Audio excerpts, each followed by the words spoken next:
Ողջունում եմ բոլորիդ, իսկապես շատ կարևոր ենք համարում նման միջոցառումը եւ այն, որ այսպիսի զուգադիպություն է եղել գլոբալ այդ ցեղասպանությունների կանխարգելող ֆորումը փաստորեն համընկավ եւս մի ցեղասպան գործարքի կամ քաղաքականության դրսևորման հետ։ Այսինքն ճանապարհի փակումը, միակ ճանապարհի, որը Արցախը կապում է եւ Մայր Հայաստանի եւ արտաքին աշխարհի, ինչպես նաեւ Արցախի Շուշիի շրջանի, այնինչ մնացել է Շուշիի շրջանից մի քանի գյուղ մայրաքաղաք Ստեփանակերտի հետ, փաստորեն ադրբեջանական կողմը հերթական անգամ փակել է եւ կատվածահար է փորձում անել Արցախը։ Մենք իսկապես չկարողացանք վերադառնալ, որովհետև Ֆրանսիա պաշտոնական այցից հետո ճանապարհին արդեն Գորիսում ստիպած կանգնեցինք, մեկ օր մնացինք, քանի որ ճանապարհը փակ էր, իմ գոլեգաներն էլ, ինչպես արդեն նշվել են,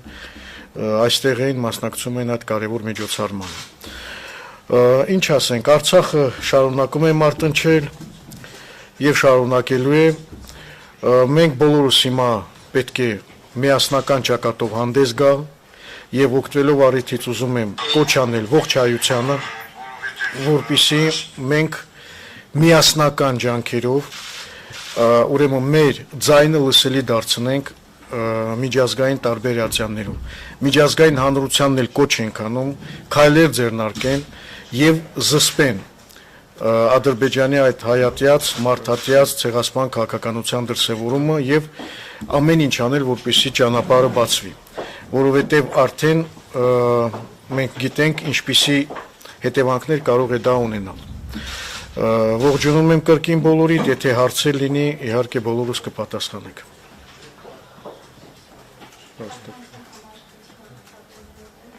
Հա, այ կներեք։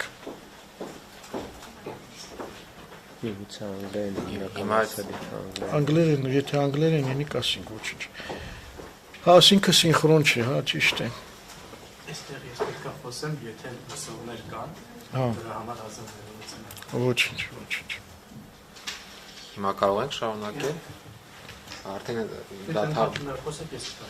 շատ լավ։ Ուրեմն ուզում եմ եւս մեկ անգամ եւ միջազգային դերակատարների, միջազգային իրավապաշտպան եւ միջկառավարական կազմակերպությունների ուշադրությունը հրավիրել շատ կարևոր հանգամանքի վրա, որ փաստացի այս պահի դրությամբ Արցախում 120,000 մարդ գտնվում է շրջափակման մեջ։ I want to draw the attention of the international community on the fact that about 120,000 people are now blocked in Artsakh.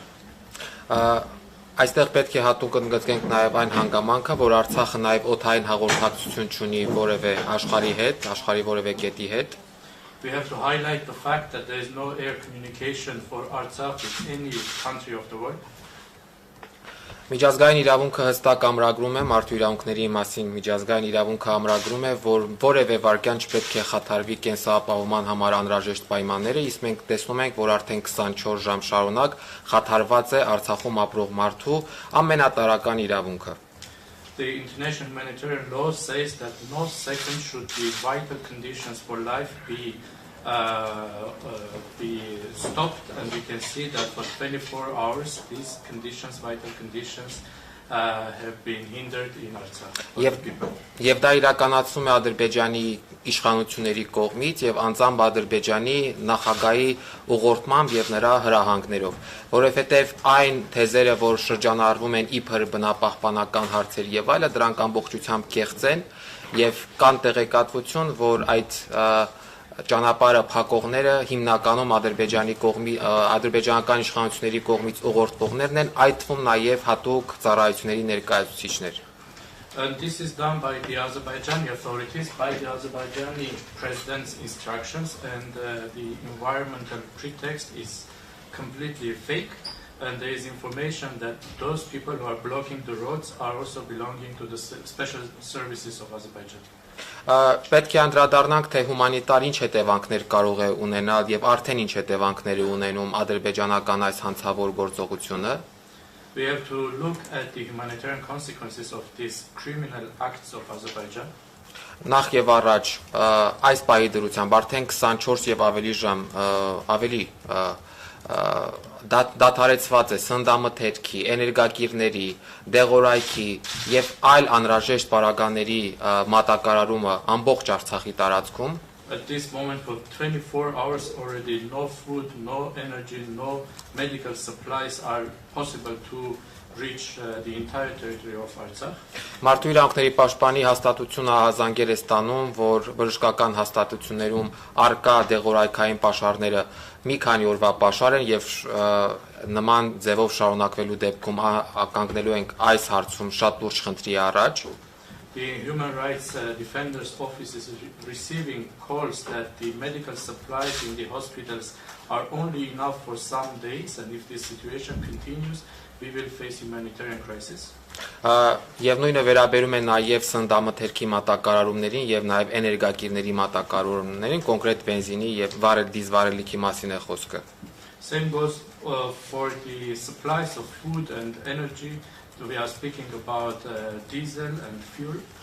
Այլ փաստի վրա ուշադրություն հրավիրեմ 1100 մարդ այս պահի դրությամբ մնացել է ճանապարհներին ձմեռվա նման ցուրտ պայմաններում.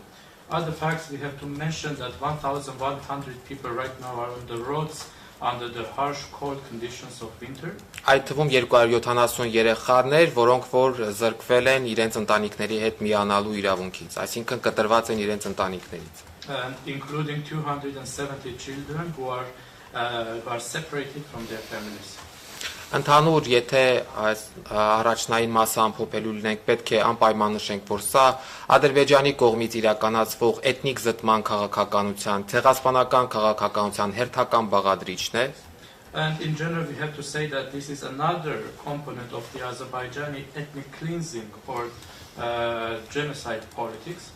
Այն իրականացվում է հետևողականորեն եւ համակարգված կերպով, դա հատուկեն դեպքեր չեն, այլ 2020 թվականի նոյեմբերի 9-ից հետո հաստատված հրադադարի դիտավորյալ խախտումներ եւ ձեռք բերված պայմանավորվածությունների դիտավորյալ խաթարումներ. This is done systematically and including since the 9 November 2020 ceasefire. The ceasefire conditions are being intentionally violated. Այսքանը. Հիմա կարող ենք հարցերին անցնել. Now we can open the floor for questions.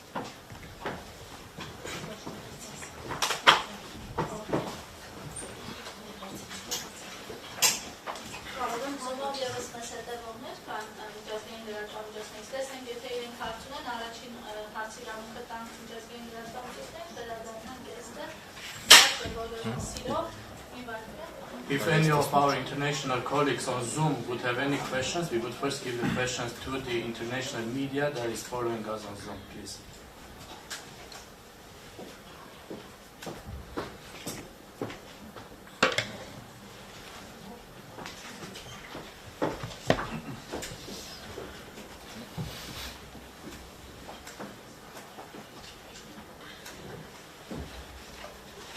Hi sir, I'm Siddhant from Beyond India. My question to the Foreign Minister sir is, how do you see India's role amidst the ongoing conflict you have? And there have been reports of India giving missiles to your country. The pact has been signed. If you can also talk about that development, the defense agreement with India.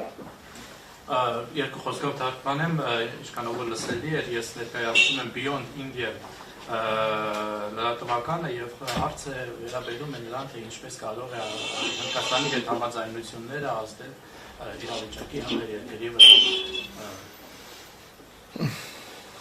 Գիտեք, Հնդկաստանի հետ հարաբերությունները ճիշտ կլինի իհարկե ուղղվի Հայաստանի Հանրապետության արտաքին գործերի նախարարին, բայց ես կարծում եմ, որ նաեւ Հնդկաստանի հետ հարաբերությունների զարգացումը տարբեր ոլորտներում կարող է միայն դրական ազդեցություն ունենալ թե մեզ, թե Հնդկաստանի վրա։ When it comes to the relations with India, the question should be directed to the Ministry of Foreign Affairs of Armenia.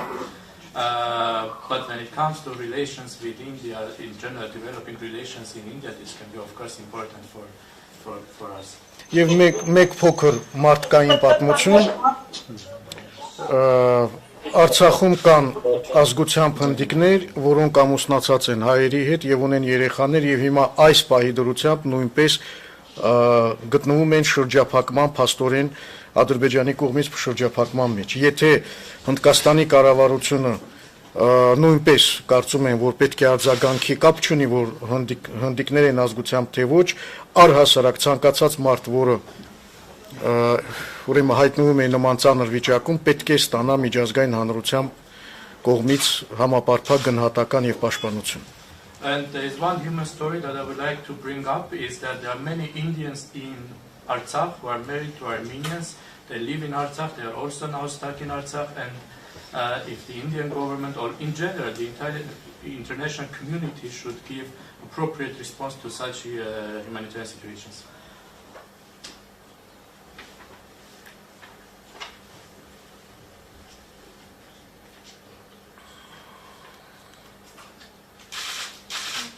Okay, it seems like I'm the next one to be up. My name is Rasmus Kahnbeck. I'm a Swedish journalist. Yes, so I was,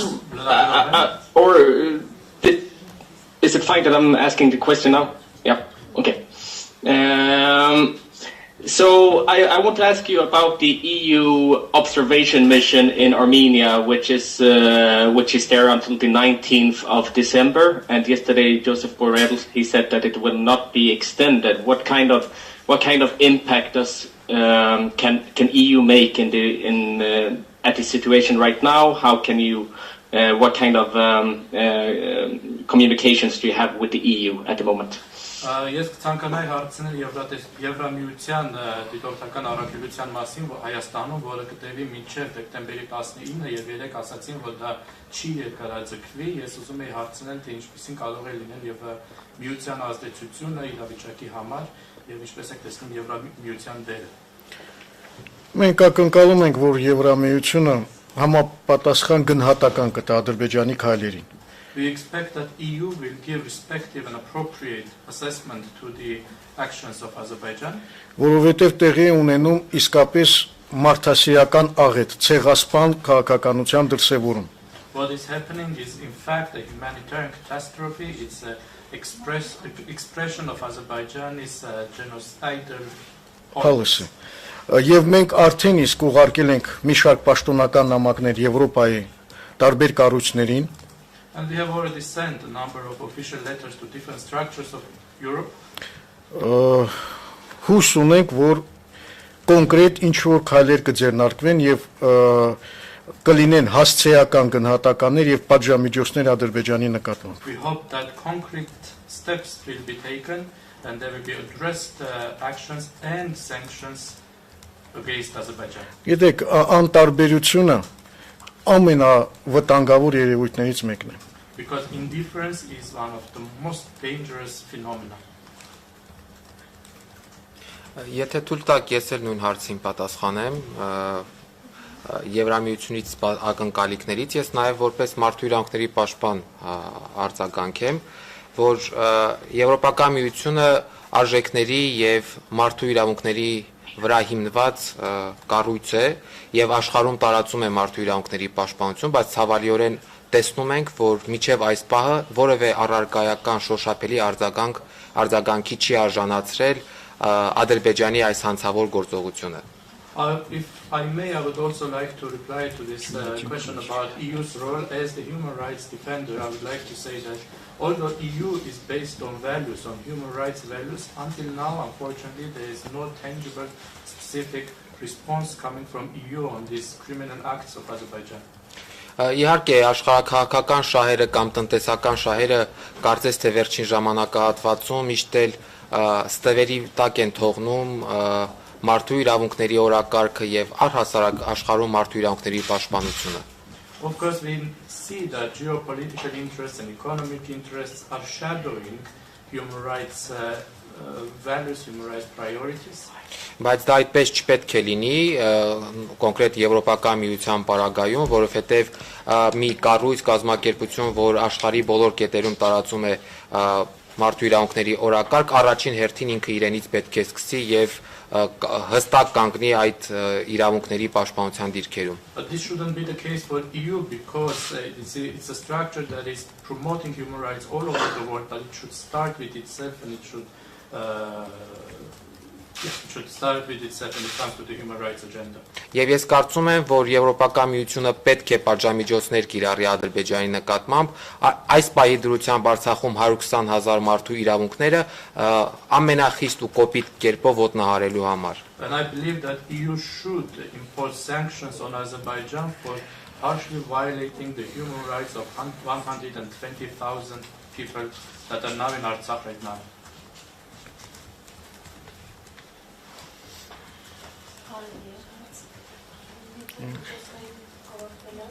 If there are no more questions from our international colleagues, we can pass the floor to the Armenian media. Hello. Yes. Hello. Yes. I don't know if you see me. Yeah. Okay. So I'm Paul Véronique, a French journalist for L'Express. I have two questions. So the first one is, do you fear that this blockade of the Lachin corridor will lead to a blockade of will lead to a total blockade of the Astract by Azerbaijan? And second question, do you fear that this is a prelude to further large-scale actions by Azerbaijan? Ես ունեմ երկու հարց, Ֆրանսիայից է հարցը ուղղվում։ Դուք կարծում եք, որ Լաչինի արգելափակումը կարող է վերածվել ամբողջ Արցախի բլոկադայի, եւ դուք կարծում եք կա մտավախություն, որ սա կարող է ավելի լայնածավալ գործողությունների սկիզբ լինել։ Արդեն իսկ ավելի քան 1 օր է Արցախը լրիվությամբ, այո, 29 ժամ լրիվ գտնվում է շրջափակման մեջ։ Արդեն իսկ սկսվել է այդ տոտալ շրջափակումը, սա փաստ է։ It's a fact that it is already a total blockade of Artsakh for 24 hours. 29 already. 29 already. Փաստորեն դա սկսվել է։ So it has already started. Ինչ վերաբերում է կլինի դա նախաբան ավելի այսպես լայնածավալ գործողությունների համար, As for whether or not this will be a pretext for larger scale activities, ապա ինչ որ կերպ դա կախված է նաև միջազգային հանրության, ուրեմն համապատասխան արձագանքից։ in some ways it also depends on the reaction, on the response of the international community.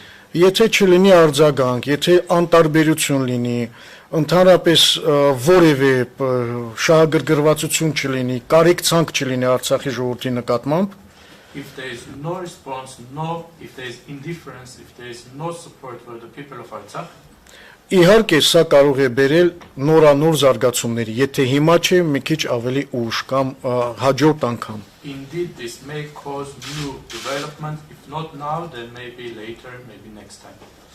Չէ որ կա մի այսպիսի շատ լավ ասացվածք, որը հավերժական է, անպատժելիությունը խթանում է ագրեսիան։ And there is a saying that says impunity promotes aggression.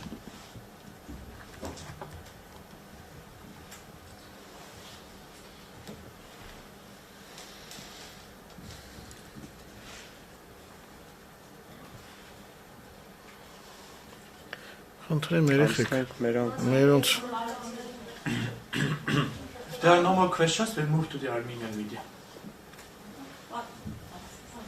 Պարոն Բաբայան, փաստորեն միջազգային հանրության այսպես ասենք անդրադառնության արդյունքում նաև ադրբեջանցիները նորանոր ուժեր են այսպես ասենք բերում բնապահպաններ ավանդական ոսկոր։ Ինչ քայլերի պատրաստվում դիմել, հնարավոր է դա վերածել ինչ-որ ռազմական գործողությունների նաև ռուս խաղապահների միջնորդությամբ։ Mr. Babayan, in fact, it turns out that as a result of the indifference of the international community, Azerbaijan is involving new forces, including environmental pretext. What steps are you going to take?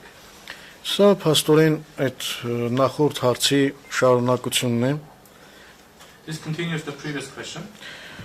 Իհարկե, երբ որ տեսնում են անպատժելիություն, որոշ միջազգային հանրության որոշ անդամների կողմից ընդհակառակը խրախուսում, In fact, when they see indifference or even encouragement by some international actors, օրինակ նույն Թուրքիայի կողմից, չէ, for example, in Turkey, բնական է Ադրբեջանը ավելի այսպես համարձակ է դառնում Եվ դիմում է այդպիսի սարսափելի քայլերի 21-րդ դարում փաստորեն սովամահի արչև կանգնեցնելով մի ողջ ժողովուրդ։ Indeed, Azerbaijan becomes bolder and takes such horrible steps. In fact, in the 21st century, it is threatening the entire population with starvation. Հետևաբար կախված է ինչ որտեղ նաև միջազգային հանրության համապատասխան այսպես արձագանքից եւ եթե լինի շատ կոշտ արձագանք աշխարհով մեկ կարծում եմ դա իր ազդեցությունը կունենա, չեմ ասում, որ 100% միայն դա կազդի, բայց կունենա որոշակի ազդեցություն։ So it also depends on the reaction of the international community. If there's strong reaction, then maybe not 100%, but there will still be its influence, its results.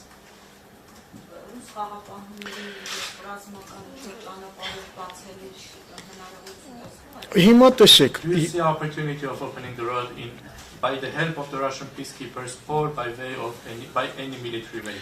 Դուք քաջատեղյակ եք, որ մենք մի շարք կարևոր այսպես պատգամներ ենք ուղարկել միջազգային հանրությանը կապված խաղապահ առաքելության հետ եւ նրանց գործունեությանը։ You are well aware that we have sent important messages to the international community about the activities of the peacekeeper mission. Եվ հանրապետության նախագահը, եւ ազգային ժողովը, եւ պետնախարարը, եւ արտաքին գործերի նախարարությունը, եւ բոլոր համապատասխան կառույցները հետեւյալ առաջարկներն են, ու եթե ամփոփենք ամեն մեկը, and we can summarize the suggestions, the proposals made by the president, by the state minister, by the Ministry of Foreign Affairs, National Assembly. And the National Assembly. Ուրեմն մենք առաջարկել ենք, որ անհրաժեշտ է նախ եւ առաջ ավելացնել խաղապահների թվականակը։ We have suggested that first of all the number of peacekeepers should be increased.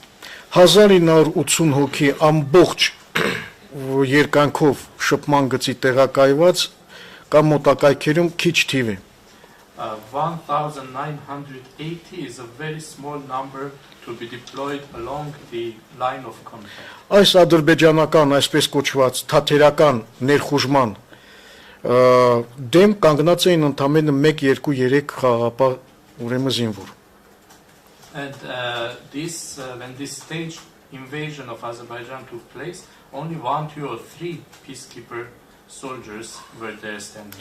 Երկրորդը մենք առաջարկել ենք, որպիսի ռուս խաղապահները ստանան միջազգային մանդատ։ Secondly, we have proposed that the Russian peacekeepers receive international mandate. Որովհետև հենց ՄԱԿ-ի անվտանգության խորհրդի կողմից ցանկալի էր։ It would have been desired for the mandate to come from the UN Security Council. Դա կտար լեգիտիմություն միջազգային եւ հնարավորություն կտար կանխել նման պրովոկացիաները։ This would have given it international legitimacy and would have allowed to prevent such provocations. Որովհետև այդ ուժերը խաղապահներ են, նրանք չեն պարտադրում խաղաղություն, ինչպես եղել է օրինակ Կոսովոյում, այլ տեղեր։ Because these forces, they are peacekeepers. They are not imposing peace like in Kosovo or elsewhere. Ստանալով միջազգային մանդատ արդեն որոշ նոր այսպես նոր որակ կհաղորդվեր այդ ուրեմն առաքելությանը եւ միգուցե ավելի կայուն կլիներ իրավիճակը։ And an international mandate could have increased or given new quality to this mission, and the situation could have been more stable. Փաստորեն ինչ տեղի ունեցավ 2020 թվականի նոյեմբերի 9-ի միջազգային պայմանավորվածության կոպտագույն խախտում։ So what we see is a violation of an international agreement from 9 November 2020.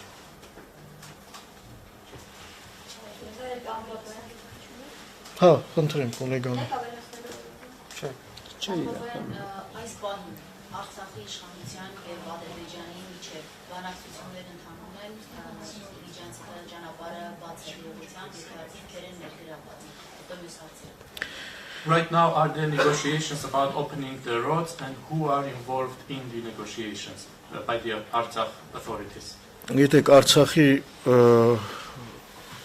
ուրեմն իշխանությունները արցախյան կողմը, այսպես ասենք, իհարկե շփումների մեջ է, բնական է ռուս խաղապահների միջոցով, որպեսզի with the help of the Russian peacekeepers, the Artsakh authorities are in touch.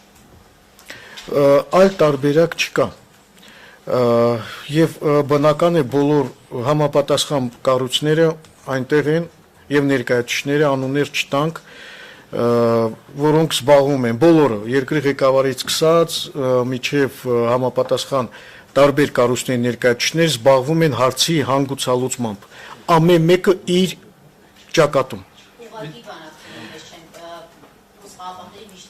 Միջնորդությամբ ուղղակի ընդհանրապես բանակցություններ հասկացությունը մի քիչ ճիշտ չի օգտագործել։ Արցախի եւ Ադրբեջանի միջև չկան բանակցություններ, կան շփումներ։ It's not correct to use the word negotiations, it's with mediation, it's we have contacts between the Artsakh and Azerbaijani authorities without giving names, starting from the president, everyone is, all the stakeholders are in touch. Որովհետև տեսեք, ասենք, այս սա չենք վերցնում, այս կոնկրետ դեպքը չենք վերցնում, ասենք ինչ որ միտեղ մի մարդ է մոլորվել եւ հայտնվել իրենց օկուպացված տարածքում։ Not only this case, let's say that somewhere a person is getting lost and somehow appears in their occupied territories. Ինչ պետք է մենք անենք, բնական է պետք է շփում հաստատենք ադրբեջանական կողմի խաղաղապահների միջոցով եւ այդ մարդուն դուրս բերենք, չէ՞։ We should naturally be in contact with the Azerbaijani side with the help of the peacekeepers and try to bring this person out. Կամ միտեղ կտրել են ինչ որ մի էլեկտրալար, կամ չգիտեմ, այլ ինչ որ դեպք է եղել։ Or if somewhere the electricity lines are damaged or something, some other case, event, incident happens, we are in contact.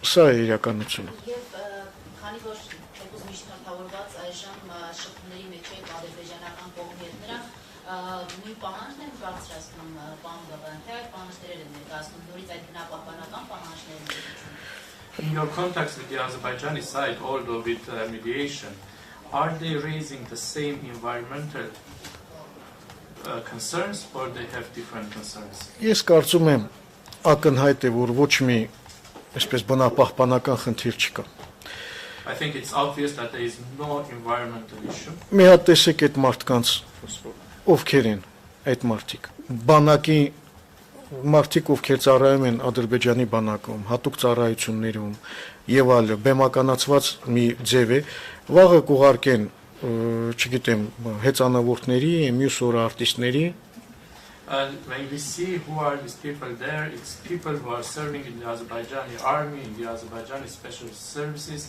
This is a staged action. Tomorrow they may send other activists on bicycles or. Հիմա, եթե իրենք ունեն ինչ-որ խնդիրներ բնապահպանական, այդպես են վարվում։ If they have environmental issues inside, do they do the same?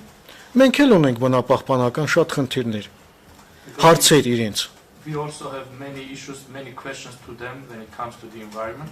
Դուք բոլորդ քաջատեղյակ եք ինչպիսի ֆոսֆորային ռումբեր են օգտագործել նա 44-օրյա պատերազմի ժամանակ։ You are all well aware what kind of phosphorus weapons have been used during the 44-day war. Այստեղ նստած են երկու մեր ուրեմն մարդու իրավունքների պաշտպանները, պարոն Բեգլայանը պատերազմի ժամանակ, պարոն Ստեփանյանը հիմա ռեպորտներ կան, բոլորը արձանագրված են։ Եթե ուզում են հարց քննարկել, ձև կա, չէ՞ դա անելու, ոչ թե գալ փակել եւ կատվածահար անել։ Երեխաներ կան, որոնք հիվանդ են, սնունդ է պետք, դեղորայք է պետք եւ այլ, այդպես են բնապահպանական բանը փաստորեն ի հաշիվ ցեղասպանության են իրականացնում։ We have two human rights defenders sitting here, one from during the times of the war, one current, Mrs. Stepanyan and Beglarian.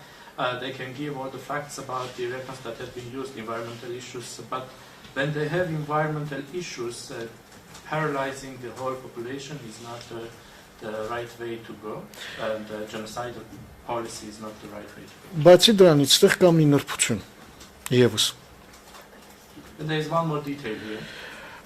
Այդ բնապահպանության պատրվակի տակ նրանք վաղը ասելու են, որ պետք է փակեն Կաշենի հանքը, բեզմետալ գործարանը, իսկ սա մեր տնտեսության ուրեմն կարևորագույն լոկոմոտիվներից մեկն է, որը իմիջիալոց բոլոր բնապահպանական նորմերը պահպանում է։ And under this environmental pretext, tomorrow they will be demanding to close the mine, which is very important for our economy and which is in fact maintaining all the environmental norms.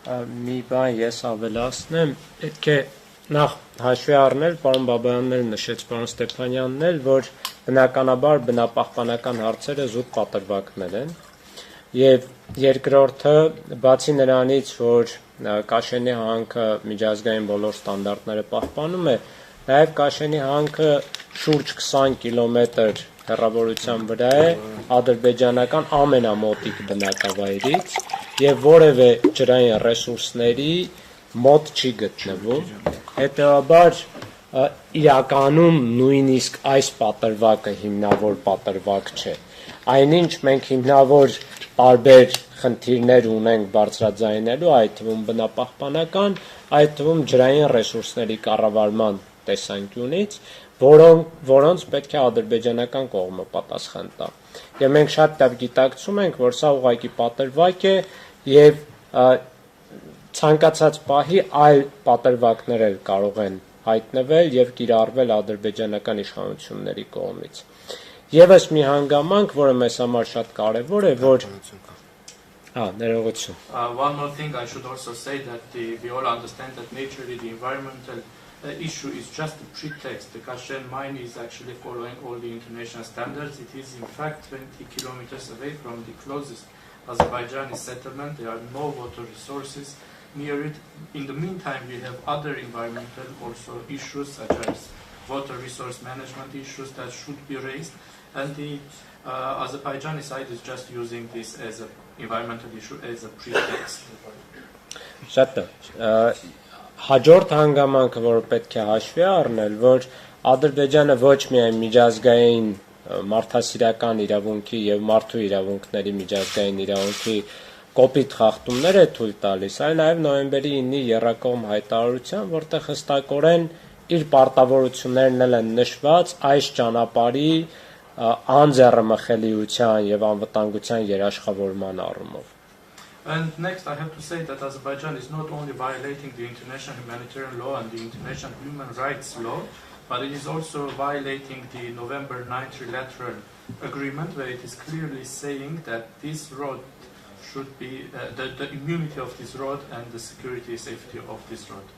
Այսքան։ Կներեք, էլի դուք խաղաղ խաղապահների հանդրադարձակ համատեղ, որ նրանք Կոսովոյի խաղապահների մանդատը չունեն, բայց այս իրավիճակում նրանք ունեն մանդատ ճանապարհը բացելու բան Բաբայան, այս հարցի կուզենայի հստակ արձագանքի։ Mr. Babayan, it was mentioned that the Russian peacekeepers do not have the same mandate as the Kosovo, for example, peacekeepers, but in this case, do the Russian peacekeepers have the mandate to open the road?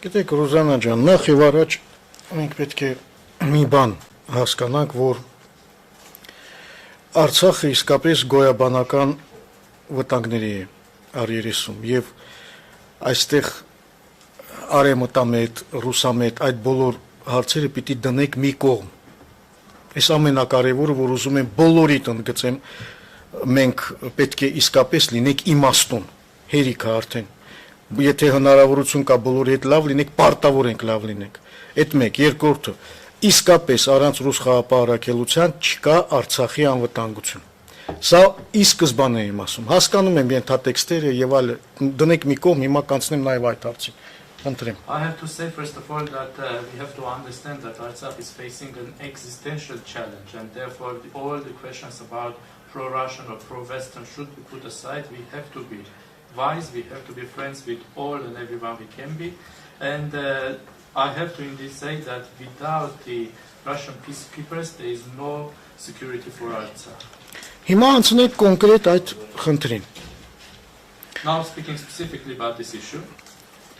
Ես արդեն նշեցի, որ ռուս խաղապահները խաղապահներ են, դա նույն մանդատը չունի, ինչպես ունեցել է Կոսովոյում, Բոսնիայում եւ այլն։ Այսինքն պատժիչ միջոցներ, պատժիչ այդ բաղադրիչը չունի։ I already mentioned that Russian peacekeepers are peacekeepers. They do not have the same mandate as the peacekeepers in Kosovo. They do not have the punitive component.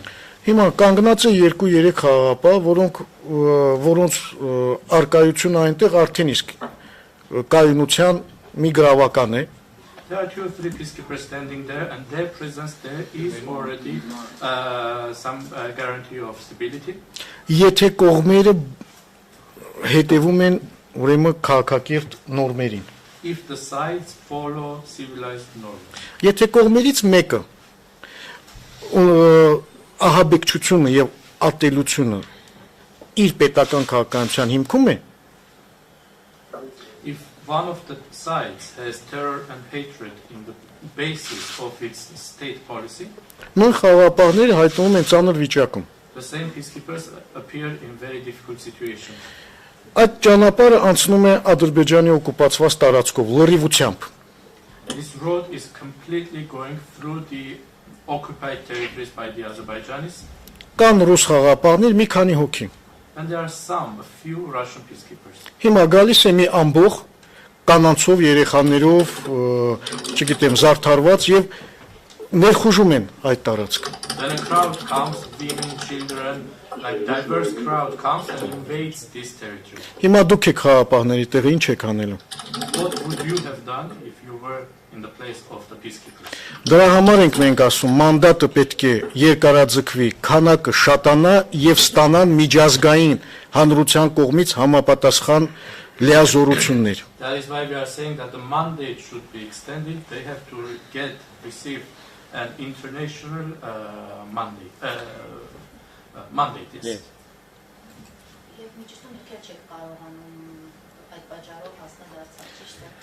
I should clarify, you also are unable to reach Artsakh for the same reason. Ուրեմն ես գիտեք, որ իրենց ցուցակներում են որպես միջազգային ահաբեկիչ։ You know that I'm in their lists as an international terrorist.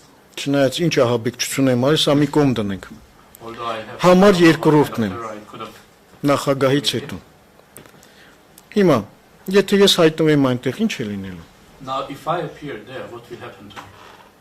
Իմ մասին չի խոսքը։ Վաղը այնտեղից մի հատ երեխա վերցրին, գողացան հասարակ մի մարդու, հասարակ քաղաքացու, ինչպես որ անում էին տասնյակ կամ հարյուրավոր անգամ։ And not only myself, what will happen if tomorrow they kidnap, they steal a child, a normal citizen from there?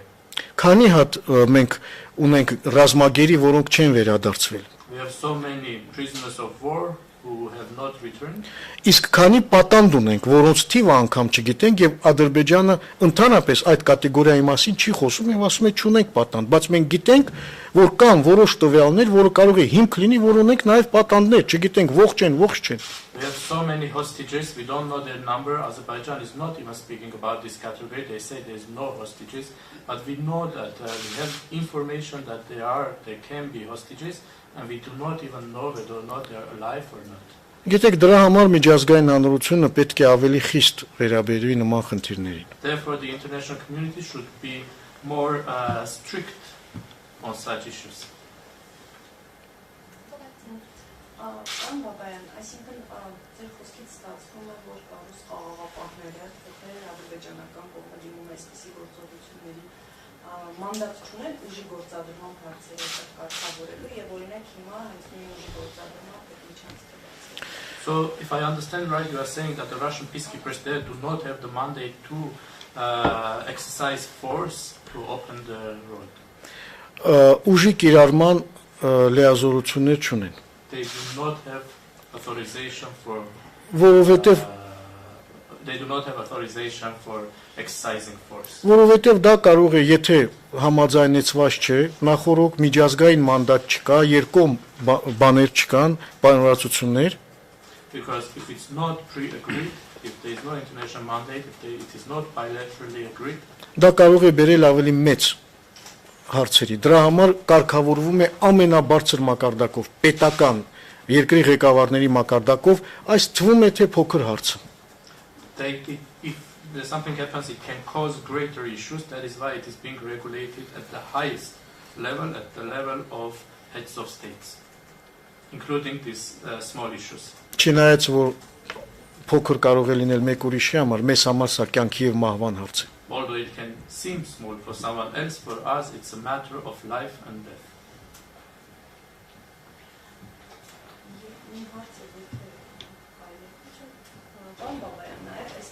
երբ առաջին միջադեպը գրանցվեց ճանապարհը փակելու, օրինակ Հայաստանից հայտարարվում է, որ Հայաստանի իշխանության ներկայացուցիչներից հայտարարվում է, որ անարգել անխոչնդոտ մուտքը ադրբեջանցիների Արցախի տարած փոխհամաձայնեցված գործողությունների։ Դուք տեղյակ եք եղել օրինակ Արցախի իշխանությունը տեղյակ է եղել ինչ կերպով իրենք մտել օրինակ Իվանյան համայնքում հավերժին վերքերը որակցանքերը ինչպես են իրենք մտել եւ ինչ փոխհամաձայնության մասին է խոսքը դուք ինչ ինֆորմացիա ունեք։ When this incident happened from the Armenian side, there was information that this happened in a mutually agreed way. And when they entered Ivanyan community, do you have any information how it happened and what kind of mutually agreed way they are speaking about? Դուք գիտեք, որ առաջի այդ միջադեպը որ եղավ, նույնպիսի փաստորեն ահաբեկչական գործողություն էր Ադրբեջանի կողմից։ You know that the first such incident was also a terror act by the Azerbaijanis. Եվ որպիսի իրավիճակը հանգուցալուծվի, եկել են որոշ պայմանավորվածությունների, որ տեղում տեսեք, որ ամեն ինչ նորմալ է։ Դրա համար ուրիշ ոչ մի այլ խնդիր չկա, բայց չէ որ կարելի է դա անել առանց նման ահաբեկչության։ And to settle the matter, it was agreed that they can come on the spot, see that there is no issues, but this could have been done without terrorism. Եթե ուզում են հարց ունեն, խնդրեմ, մենք էլ ունենք հարցեր։ Դրա համար կա քաղաքակիրթ ձև։ Մենք երբեք չենք խուսափել որևէ երկխոսությունից, բանակցությունից։ Իհարկե դա չի նշանակում, որ մենք ենթակա ենք Ադրբեջանի կամ խոսելու ենք այդ ենթակայության մասին, չէ, ընթացիկ հարցեր կա, որը անհնարին է պարզապես խուսափել քննարկումներից։ And if there are questions, we also have questions. They can be discussed in civilized ways. We never rejected dialogue, negotiations. There are current issues that can be discussed, but this doesn't mean that we are subjects of Azerbaijan or should speak as subjects of Azerbaijan. No, we should speak as equal subjects. Yes. Equal actors, equal entities. Այո։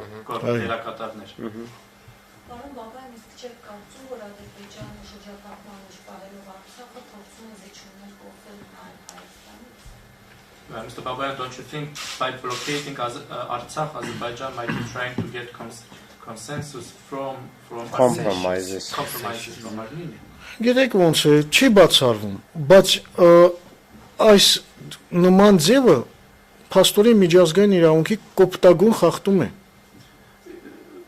It can't be excluded, but such a way is a gross violation of international law. Նախ եւ առաջ հայ-ադրբեջանական հարաբերությունների կարգավորումը չնայած ինչ որ կապված է, փոխկապակցված է Ադրբեջանա-Ղարաբաղյան հակամարտության կարգավորումից, բայց հայլային չէ, էլի դա սրանք երկու այլ հարթությունում են գտնվում։ First of all, Armenia-Azerbaijan relations or regulation of these relations is not mirror with the Artsakh issue. This is completely different platforms. Հետևաբար այսպիսի ճնշումներով կորզել ինչ որ այլ բաներ, դա ինքնին միջազգային իրավունքի խախտում է։ Therefore, to get something by such pressures is already violation of the international law. Եվ երկրորդը այսպիսի գործողությունները միջազգային մարդասիրական իրավունքի գարշելի խախտումներ են։ Secondly, such actions are horrible violations of the international humanitarian law.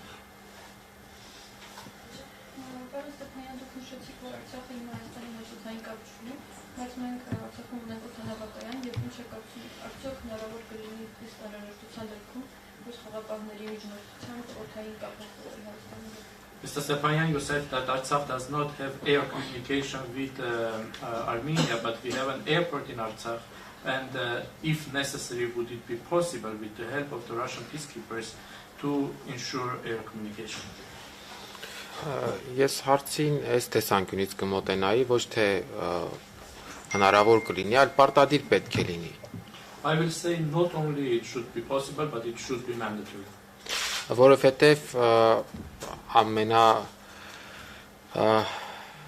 ամենավատ սցենարում տեսնում ենք, որ այսինքն ամբողջական բլոկադան Արցախի ժողովրդի նշանակելու է, որ արդեն իսկ նշել ենք, թե ինչ հետևանքների է հանգեցնելու։ Եվ եթե հնարավոր չէ ցամաքային կապը ապահովել, որը որ եւս պարտադիր է, ժամանակավոր լուծումներ նաև օթային ճանապարհը օգտագործելու պարտադիր պետք է կիրառվեն։ Because in the worst case scenario, which is total blockade of Artsakh, we already mentioned what could be the consequences, and if it is not possible to have land communication, which is mandatory, but if it is not for the time being possible, temporarily it should be possible to use air communication. Հատկապես հենց հումանիտար նշանակության հարցերի դեպքում առողջապահություն, բժշկական օգնություն եւ այլ, բայց especially for humanitarian matters, the healthcare and medical aid. Բայց պետք է նշենք, որ Ադրբեջանը նաև այս հարցի վերաբերյալ է խոչընդոտներ հարուցում, սպառնալով, որ կվերացնի Ստեփանակերտից թռչող ցանկացած օբյեկտ։ But Azerbaijan is also creating obstacles for this as well, threatening that any object flying out of Stepanakert will be destroyed. Այսինքն տեսնում ենք, որ բոլոր այն ճանապարհները, որոնք որ կարող են եւ պետք է Արցախը կապեն արտաքին աշխարհի հետ, ոչ միայն Հայաստանի Հանրապետության, այլ առհասարակ աշխարհի հետ, Ադրբեջանը ուղղակի խաթարում է, այսինքն ստեղծում է ամբողջական իզոլացիա։ So we see that all the roads that could provide any communication for Artsakh, not only with Armenia but also with the whole world, Azerbaijan is creating obstacles for them. Եվ իհարկե վերադառնալով ձեր հարցին պիտի ասենք, որ եթե նման իրավիճակներ լինեն, որ խիստ անհրաժեշտություն կա, առհասարական անհրաժեշտություն կա, պարտադիր կերպով պետք է նաև Արցախի իշխանությունների միջամտությամբ այդ հարցը լուծում ստանա։ So coming back to your question, if there is such a situation for such a need to happen, with the intervention of the Artsakh authorities, this matter should be settled.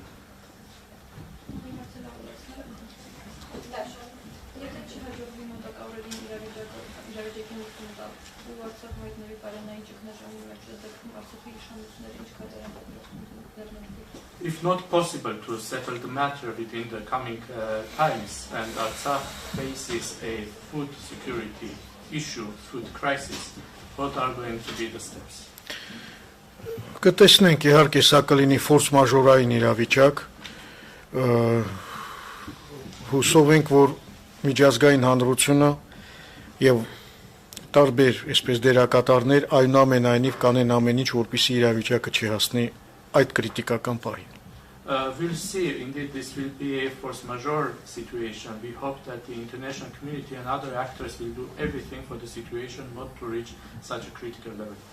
Մենք որոշակի սցենարներ ունենք մշակած, որ դեպքում ինչ կարող ենք անել, իհարկե որքան իրավիճակը ծայրահեղ ճգնաժամային լինի, այնքան այդ իրավիճակին համապատասխան գործողություններ ենք նախատեսում եւ մեր կողմից եւ բնականաբար ռուս խաղաղապահների հետ համագործակցությամբ հաղորդակցության արդյունքում եւ նաեւ հաշվի առնելով միջազգային հանրության պարտավորությունները աջակցելու եւ հնարավոր ներուժը եւ իհարկե նաեւ Հայաստանի Հանրապետության կողմից էլ լրացուցիչ աջակցություն։ Այս տեսանկյունից իրավիճակից բխող են լինելու մեր գործողությունները։ We already have some scenarios developed, and depending on how critical the situation will be, respectively and accordingly, the response will be also with our involvement, with the involvement of the Russian peacekeepers, with involvement and with the international community's obligations and potential, as well as by the support of the Republic of Armenia.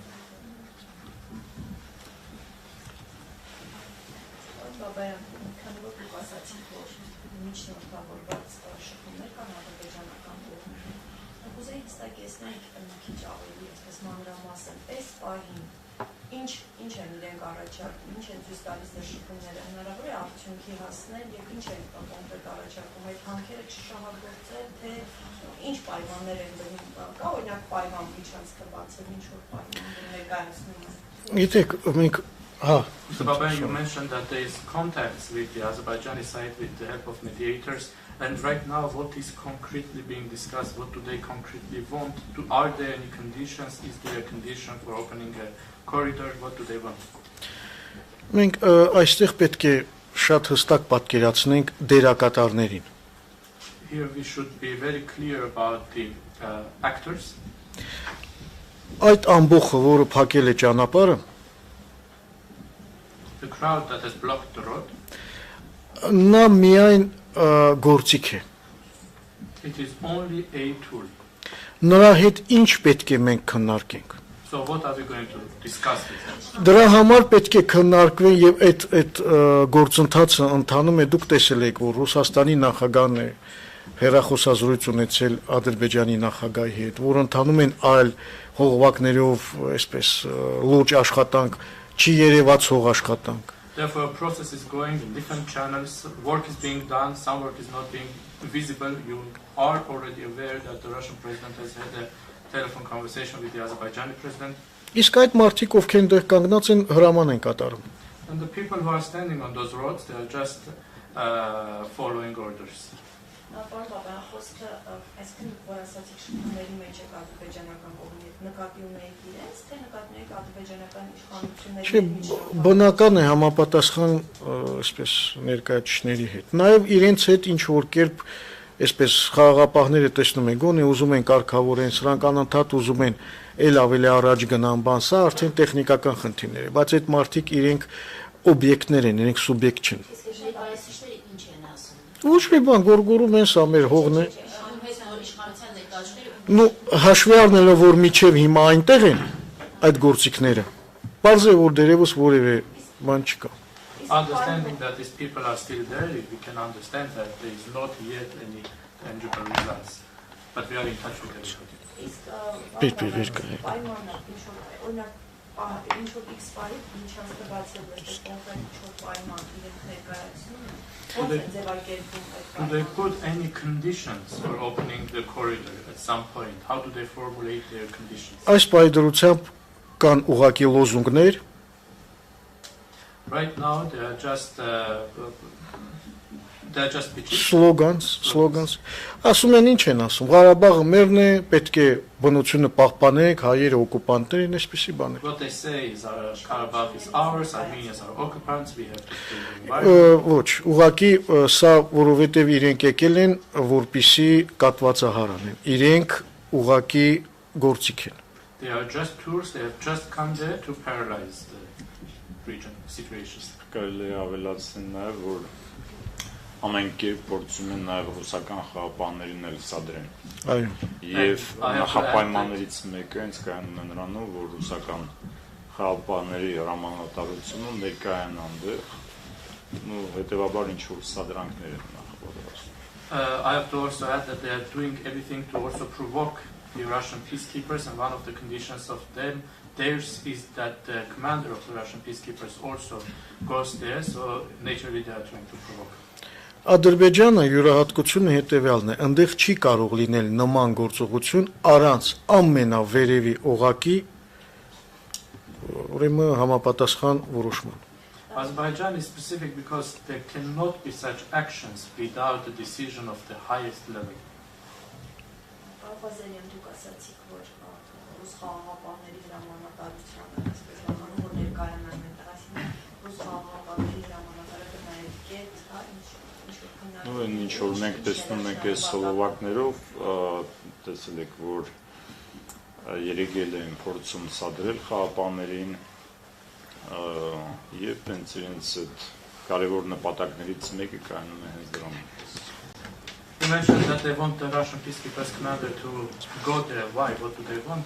You have seen that they are trying to provoke the peacekeepers. This is one of their main objectives.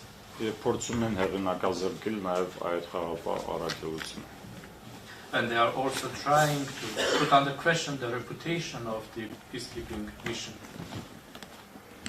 Եվ օգտագործում են տարբեր fake նորություններ, ինչ որ կանայք են դնում 2020 թվականի նկարներ, ինչ որտեղ իրենց այսպես բռնություն են ենթարկել եվրոպական որևէ երկրում, ասում են ռուսներն են արել, էս են արել, այսինքն ամեն ինչ գնում է նաև այդ սցենարով։ They are using different fake news also. They are showing some photos from 2020, some women saying that some violence has happened towards them, Russians have done it.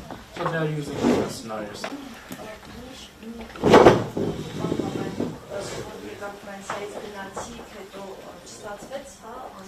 Ուրեմն մենք եկանք Կիրակի երեկոյան։ We came from France on Sunday evening. Մեկ օր մնացինք այստեղ, առավոտյան ճանապարհվեցինք Ստեփանակերտ։ We stayed here one day. In the morning we traveled to Եվ Stepanakert. արդեն ճանապարհին իմացանք, որ փակված է ճանապարհը։ And on the road we found out that the roads are blocked. Բնական է, կապի մեջ էինք համապատասխան կառույցների հետ, եկանք եւ Գորիսում ստիպված մնացինք։ We were in touch with respective structures, and when we arrived in Goris, we had to stay in Goris. Այն հույսով, որ կարող է բացվել եւ մենք նույնիսկ կես գիշերին անցնենք գնանք, բայց չբացվեց դրա համար։ With the hope that the road would be opened, and even at midnight we would be able to cross, but it was not opened.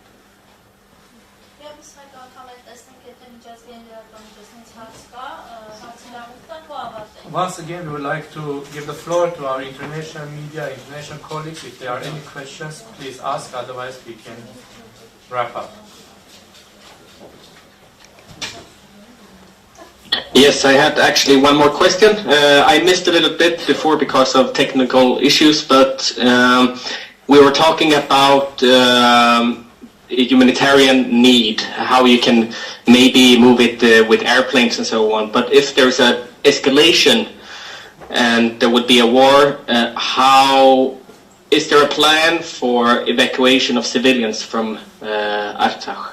Ես եւս մեկ հարց ունեմ, կներեք տեխնիկական պատճառներով չկարողացա որոշ մասեր լսել, սակայն ցանկանում եի հարցնել, երբ դուք խոսեցիք մարդասիրական կարիքների մասին, խոսեցիք օդային հաղորդակցության մասին, սակայն եթե լինի պատերազմ, եթե լինի իրավիճակի սրացում, արդյոք կա պլան, թե ինչպես տարհանել Արցախի բնակչությանը։ Գիտեք, որպեսզի պարզ լինի ինչ պլան կա, պետք է առաջին հերթին նայենք քարտեզին։ In order to understand what the plan could be, we first have to look at the map. Ուրեմն Արցախը այս պայդրությամբ լրիվ շրջափակման մեջ է։ Right now, Artsakh is totally blocked. Նույնիսկ չկա ուրեմն օդային կապ, Not even air communication. որովհետև ադրբեջանցիները խփելու են մեր եւ ոչնչացնելու են օդանավերը։ Because Azerbaijanis will destroy any flying object. Եվ միակ ճանապարհը, որ կապում է Արցախը արտաքին աշխարհի հետ եւ մայր Հայաստանի հետ, դա այդ 5 կիլոմետրանոց ուրեմն միջանցքն է եւ այդ նեղ ճանապարհը։ And the only road that connects Artsakh with Armenia and with the world is the 5-kilometer long corridor, which is a narrow road. Հիմա այդ ճանապարհն էլ է կապված։ Փակված։ And now this road is also closed. Լավ, ո՞նց տարհանենք։ Որտեղ տարհանենք։ How and where are we going to evacuate people? Դրա համար եթե Արցախում տեղի ունենա ցեղասպանություն, Therefore, if genocide happens in Artsakh, դա լինելու է մի սարսափելի, ուրեմն ինչ ասեմ, հանցագործություն, որին մասնակից է փաստորեն դառնալու, եթե միջազգային հանրությունը համապատասխան քայլեր չձեռնարկի, նաև այդ միջազգային հանրությունը խարանի պես դաջվելու է միջազգային հանրության վրա։ this will be a horrible, horrible crime to which an accomplice will also become the international community if they remain indifferent. This will be stamped on the international community.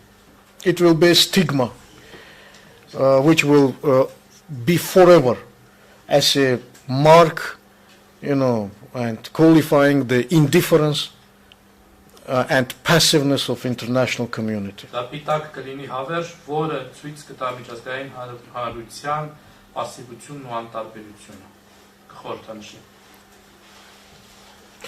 Ես էլ որոշակի անդրադարձ անեմ քաղաքացիական պաշտպանությանը, կա որոշակի պլաններ, իհարկե կառավարության կողմից հաստատվում են քաղաքացիական պաշտպանության պլաններ, բայց ինչպես պարոն Բաբայանը նշեց, պատերազմ լինելու դեպքում Արցախի ժողովուրդը ուղիղ հայտնվում է երկու այլ ընտրանքի առաջ, կամ ցեղասպանություն, կամ էթնիկ զտում, պետք է թողել ու հեռանալ։ So I will also I will mention that when it comes to civil protection, there are some plans that are approved by the government, but as Mr. Babayan mentioned, in case of war, the Artsakh population will face only two alternatives. One is ethnic cleansing, the other one is genocide, or they will just have to leave. Երկու այլ ընտրանքներն էլ միջազգային իրավունքով արգելված են, համարվում են հանցագործություններ, բայց ահա այս պահի դրությամբ Արցախում ապրող մարդուն երկու այդ այլ ընտրանքն են սպասվում։ Both alternatives are prohibited by international law. It's considered crimes, but this is what is facing all the population of Artsakh right now. Եվ սա է պատճառը, շատերը կարող են հարց տալ, բայց այդ պարագայում ինչու են մարդիկ ապրում Արցախում, ինչ են մտածում իրենց ապագայի մասին։ Ապրում են, որովհետև ապրում են իրենց հայրենիքում։ And many might ask questions in this case, why do people continue to live in Artsakh? Why don't they think about their future?